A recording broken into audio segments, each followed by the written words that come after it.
अस्सलाम वालेकुम, मैं हूँ सायरा खान और आप देख रहे हैं लब्बाइक न्यूज़। आइए नज़र डालते हैं हेडलाइंस पे।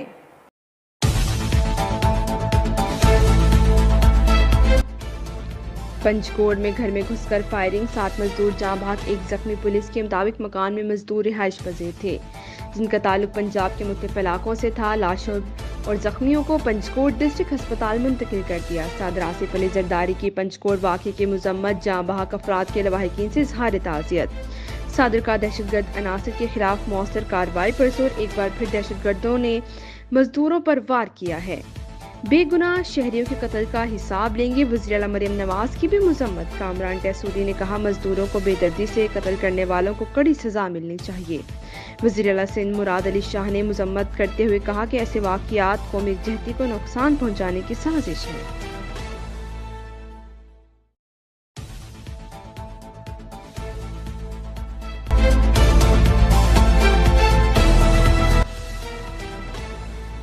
लेबनान बॉर्डर पर इसराइली फौज की नकलो हरकत। अरब मीडिया के मुताबिक ये नकलो हरकत ज़मीनी कार्रवाई का पेश खैमा हो सकती है। लेबनान पर इसराइल के हमले जारी। हफ्ते के रोज़ हमलों में 133 अफराद शहीद, 195 जख्मी। इसराइली हमलों से तकरीबन 10 लाख लेबनानी बेघर हो गए हैं। इसराइली वज़ीर आज़म ने कहा, हिज़्बुल्लाह सरबराह का कत्ल ज़रूरी था। हसन नसरुल्लाह और इनके साथी इसराइल को तबाह करना चाहते थे। अमरीकी शहरियों की हलाकत का बदला भी ले लिया। नेतन्याहू ने कहा, जो आपको मारने खड़ा हो पहल करके इसे मार डालो। पूरे मशरिक़ वस्ता ने इसराइल की ताकत को तस्लीम कर लिया। ईरान खबरदार हो, इसराइल पर हमले का फैसला कुन जवाब मिलेगा।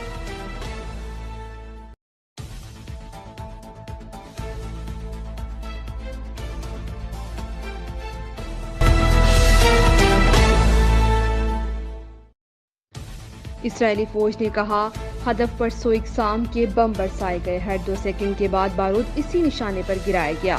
यकीनी बनाया गया हसन नसरुल्लाह किसी तोड़ न बच सके। अमरीकी सदर जो बाइडन ने कहा, हसन नसरुल्लाह के इख्तिताम से इंसाफ का अमल पूरा हुआ। अब गजा और लेबनान में जंग बंदी होनी चाहिए। हसन नसरुल्लाह की शहादत इसराइल का मुनसिफाना इक़दाम करार दिया। अमरीका इसराइल के दिफा के हक की हमायत करता है। अमरीका ने लेबनान से अपने मखसूस सिफारती अमले को इनखिला का कह दिया।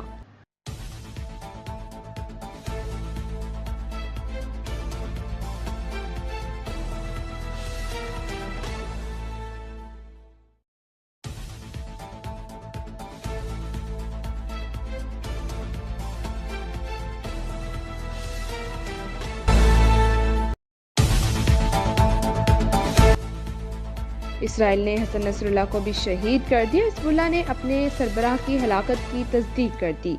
अल-मनार टीवी पर हसन नसरुल्लाह की शहादत का ऐलान किया गया। इसराइली फ़िज़ाई गुज़िश्ता रात बैरूत की इमारत पर 15 बंकर बस्टर मिसाइल मारे। हमलों में इमारत मुकम्मल तबाह हो गई। हसन नसरुल्लाह इमारत की ज़ेर ज़मीन 14वीं मंजिल पर मौजूद थे। हसन नसरुल्लाह की शहादत के बाद लेबनान के शहरी सड़कों पर निकल आए। इसराइल के खिलाफ नारे रोज़ा इमाम अली रज़ा पर भी सूगवार जमा।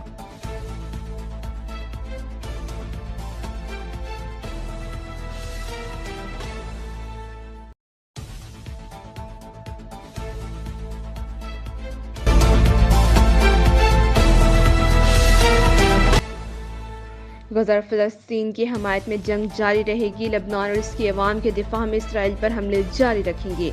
हसन नसरुल्लाह की शहादत पर हिज़्बुल्लाह का मज़ीद रद्द-ए-अमल। हसन नसरुल्लाह ने 1992 में हिज़्बुल्लाह की क़यादत संभाली। हसन नसरुल्लाह ने महदूद जंग की पॉलिसी अपनाई। हसन नसरुल्लाह ने 2004 में कैदियों के तबादले में अहम किरदार अदा किया। इस माहदे को हिज़्बुल्लाह की फतह करार दिया गया।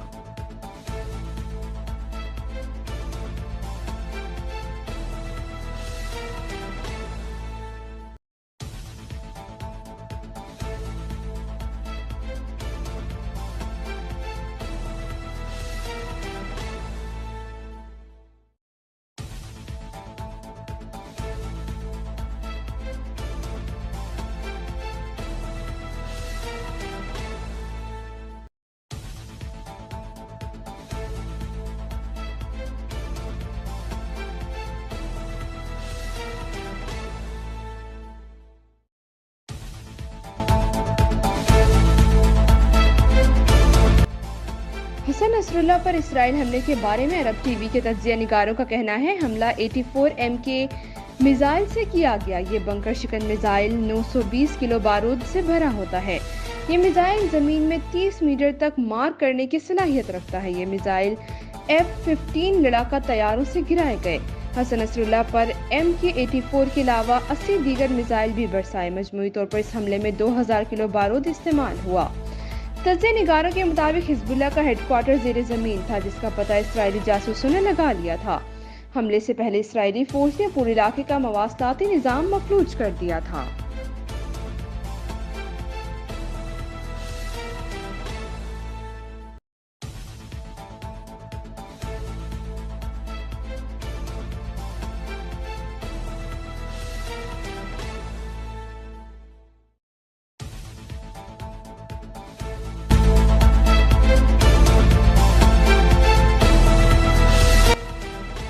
حسن نصر اللہ کی موت پر آیت اللہ سیستانی کا گہرے رنج و غم کا اظہار۔ عراق میں 3 روزہ، ایران میں 5 روزہ سوگ کا اعلان۔ حماس اور حوثی گروپ کا بھی دکھ کا اظہار۔ UN سلامتی کونسل کا اجلاس بلایا گیا۔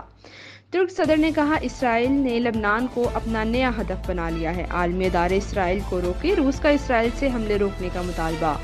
اینٹونیو گوتریس کی لبنان میں حملوں کی مذمت۔ لبنان میں تشدد اب رک جانا چاہیے۔ چین کا مشرق وسطیٰ میں فوری جام جنگ بندی پر زور۔ حسن نصر اللہ کی وفات کے بعد نعیم قاسم کو حزب اللہ کا عبوری سربراہ چن لیا۔ ہاشم صفی الدین کو نیا سربراہ منتخب کرنے کا امکان۔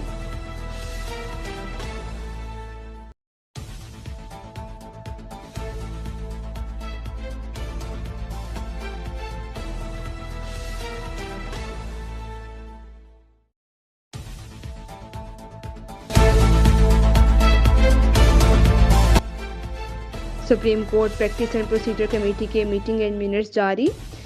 کمیٹی نے 2018 میں دائر 14 مختلف نظرثانی درخواستوں پر 8 لارجر بینچ تشکیل دیے۔ جسٹس منصور علی کی سربراہی میں 5 رکنی 4 لارجر بینچ تشکیل دیے گئے۔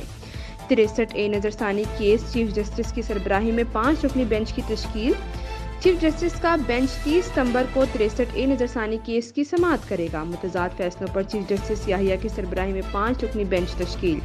تمام بینچ مختلف تاریخوں پر دن 11:30 بجے سماعت کرے گا۔ سیکریٹری نے جسٹس منصور علی شاہ کا خط کمیٹی کے سامنے رکھا۔ بتایا کہ جسٹس منصور علی شاہ نے اجلاس میں شرکت سے معذرت کر لی ہے۔